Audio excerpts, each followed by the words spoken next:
V dnešnom videu si ukážeme, ako samostatne nastavovať zvuky z hry, Discordu a hudby. Ideme na to? Takže v OBS-ku si teda pôjdeme ako prvé, musíme si toto zvuk plochy, musíme si vypnúť, lebo takto by sme dostávali všetky zvuky úplne z všetkých aplikácií a to nechceme.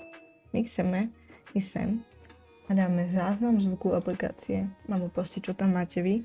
Toto si dáme, že bude hudba, sa nám utvorí toto okno a tu musíme dať, teda kde tú hudbu počúvame, ja dám Spotify. Takže teraz tu mám hudbu a vidíte, že môžem hudbu hoci ako dávať, dáme ďalšie. Budeme toto so všetkými, takže dám call, keď budem niekto volať, dáme si Discord. Takže tu si vieme Discord nastaviť ako chceme a posledne si dáme hru, ktorú hráme, dáme Minecraft napríklad. Ale vlastne to si musíte dať všetky hry, ja teraz nemám Minecraft, to je tam Valorant, hej.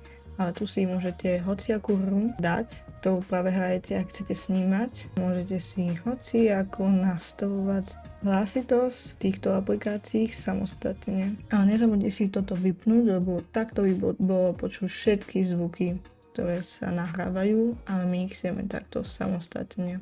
Takže dúfam, že sa vám toto video páčilo, nezabudnite like a odber a uvidíme sa u ďalšieho videa. Ahoj!